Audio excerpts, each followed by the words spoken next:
Frequently, those in positions of power use their influence wisely to serve the community and help improve society, placing the well-being of fellow citizens high on their priorities. An extraordinary example would be Philip Lee, the Lieutenant Governor of Manitoba.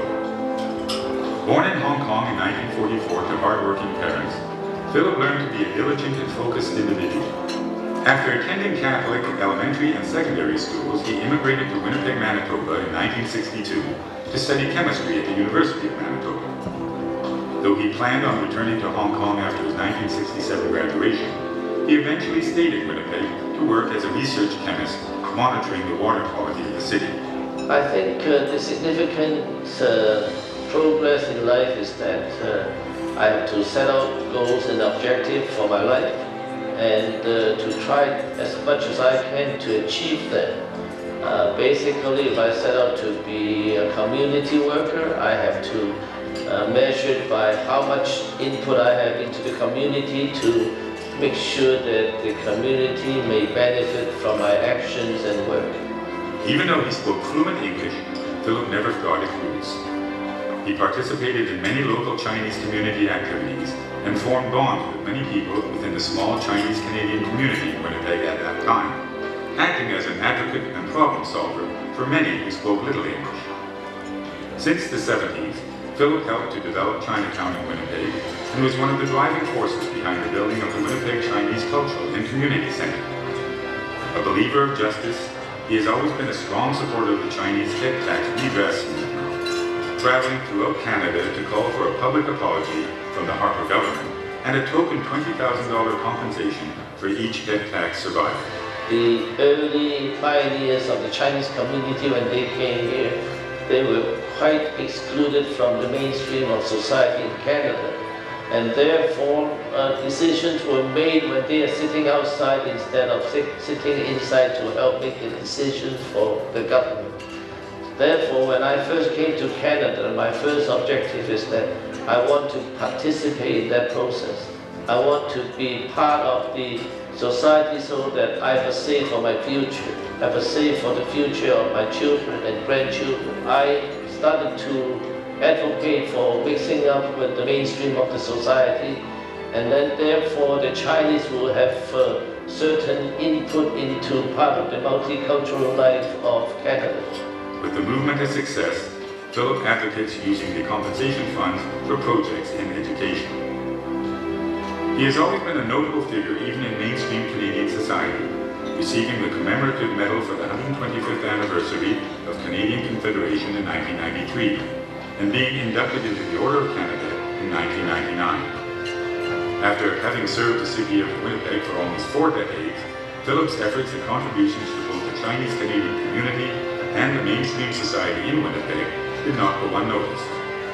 On August 4, 2009, Philip Lee officially became the 24th Lieutenant Governor of Manitoba, beginning a term of 5 years and becoming the 3rd Chinese-Canadian Lieutenant Governor in Canadian history. He now represents the Queen at Manitoba's official functions, such as government, social, and celebratory activities. I feel very proud to be a recipient of the Chinese Canadian Legend Award because that encourages future young people to help society, to work for the community, and then to promote the Chinese prominence and the achievements in Canada. Life often gives us opportunities and enables us to positively impact the societies we live in. Though he is now the Lieutenant Governor of Manitoba, Philip Lee continues to use his influence to put focus on issues surrounding multiculturalism in Canada. And for his dedication to creating a more culturally diverse and accepting Canadian society, ABNA is honored to present Philip Lee with the Chinese Canadian Legend Award of 2010.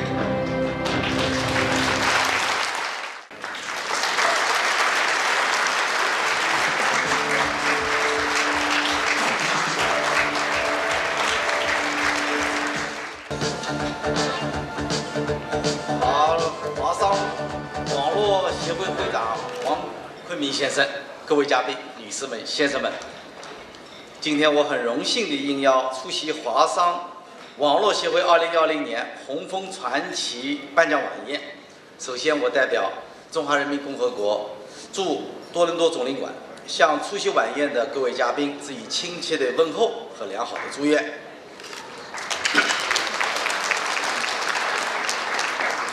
衷心的感谢华商网络协会将庆祝中加建交40周年作为本届红枫传奇颁奖晚宴的主题之一。衷心感谢朋友们长期以来对中加关系的关心和支持。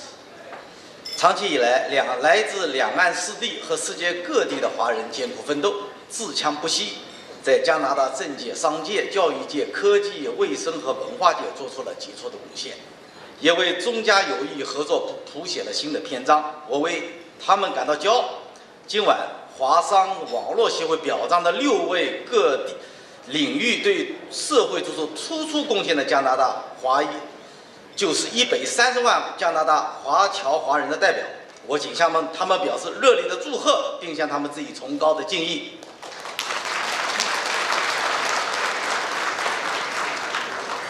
加拿大是新中国成立以来最早和中国建交的西方国家之一。建交40年来，两国关系得到长足的发展，各领域的交流合作不断扩大，取得了丰硕的成果。中加友好合作能取得今天这样的成果，与侨胞们的努力是分不开的。我衷心为大家在加拿大取得的成就感到骄傲和自豪，也衷心希望大家继续发挥好桥梁和纽带作用，推动中加两国友好关系进一步发展。最后，祝愿华商网络协会事业不断进步，祝愿各位嘉宾度过一个美好的夜晚。谢谢。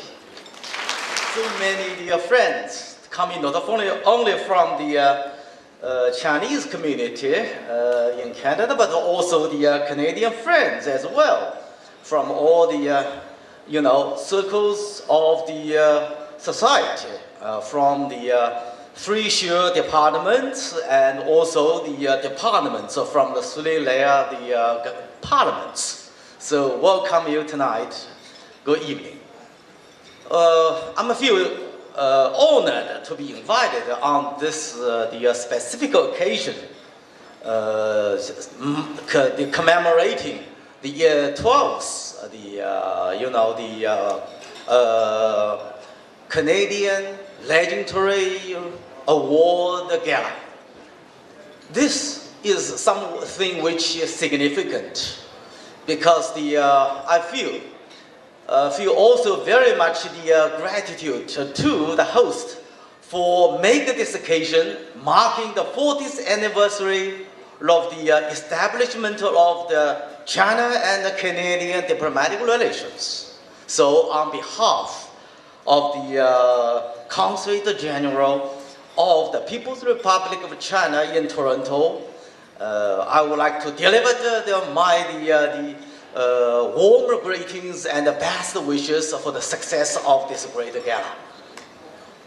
Well, the Chinese, the Canadians have done a good job in this country, thanks to the multiple culturalism of the land. So in this land, you study hard, you work hard.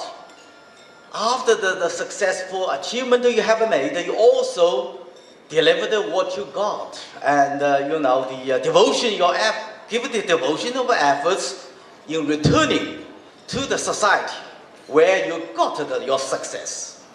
So you have done a good job, and also on the while, your loving care has no frontier, extended as far as to the other side of the ocean, China. So you really show the care, your help, your kindness to those who are needed and those are vulnerable and who are suffered from some natural disasters. So on behalf of the Chinese government, I will say that thank you.